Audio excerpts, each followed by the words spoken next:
D'accord. En fait, ce qui est intéressant, c'est que là, on voit qu'on s'amuse avec de Oui. l'image d'animation. Ça va nous faire une transition. On va en parler après sur la partie motion design avec Benoît. Mais pour terminer sur la partie vidéo, Benjamin, euh, j'ai compris que l'efficacité, c'était la vérité, en fait, sur les réseaux sociaux. Fallait coller à une certaine vérité. Le beau, le côté esthétique, comment on l'intègre là-dedans? Parce que enfin, si je me prends dans ma cuisine, là, sans lumière et tout ça, ça atteint des limites quand même. Alors effectivement, il y a des C'est basiques de quoi les trucs et l'image. astuces? Excuse-moi, c'est quoi les trucs et astuces pour quand même faire des vidéos qui soient correctes? Je pense que savoir repérer, là par exemple dans la pièce où je me trouve, quelles sont les sources de lumière. On sait que la vidéo ça marche avec de la lumière. On ne peut pas être contre la lumière. Je ne peux pas avoir derrière moi une source de lumière ultra forte, ça s'appelle le contre-jour. Donc ça, repérer d'où viennent les sources de lumière dans une pièce, se positionner de manière à ce que la lumière soit plutôt un allié pour moi. Repérer aussi quelles sont les sources de sons parasites dans votre pièce. Est-ce que la pièce, il y a de l'écho? Est-ce qu'il y a un lave-linge? Est-ce qu'il y a des machines-outils, etc. Et aussi faire attention au son. Donc, comment je capte le son? Donc là, moi, je suis avec mon micro-casque, donc c'est toujours plus facile. Avec un smartphone, peut-être, un micro filaire, ça coûte pas bien cher et ça peut changer une vidéo.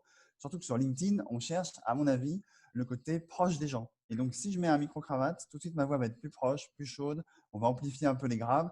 Et donc, je suis capable de vous parler en vérité. Et moi, j'ai envie de dire aussi, et d'ailleurs, avant de faire ce webinaire, c'était un peu le bazar derrière moi, donc j'ai rangé. Donc, je suis l'antithèse de ce que je vais dire.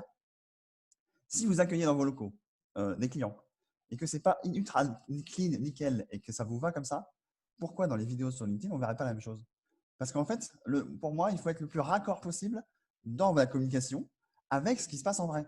Comme ça, on sait qu'on n'a pas d'effort à fournir de « Ah, j'ai dit ça à un tel, mais peut-être qu'en fait, ce n'est pas vrai, donc il faut que je me rappelle. » Non, moi, je prêche un peu pour être la même personne, au plus proche. Alors, évidemment, on joue tous un petit personnage, mais la même personne. Si là, je vous parle et que vous me croisez dans la rue dans 5 minutes, je vous dirai les mêmes choses avec le même ton. Et si je ne suis pas d'accord, je vous le dirai aussi. Et c'est constructif. D'accord. Donc tu prêches quand même à l'opposé de pub Colgate, je vais appeler ça comme ça, où le mec, il a forcément le beau sourire, le brushing, etc. Il faut un brin de vérité et un petit peu oui, de vérité, c'est ça. Moi, je pense que les gens aujourd'hui, là, on est tous, donc il y a la génération Netflix qui est la mienne et celle d'après, ceux d'avant, c'est la génération télé, on est à l'aise avec l'image, on est à l'aise avec les formats. On peut très bien comprendre qu'une marque, une personne, et d'ailleurs il y avait une question dans les commentaires, est-ce qu'il faut poster sur la page d'une société ou sur la page d'un profil? On en débattra, je pense, avec Antoine.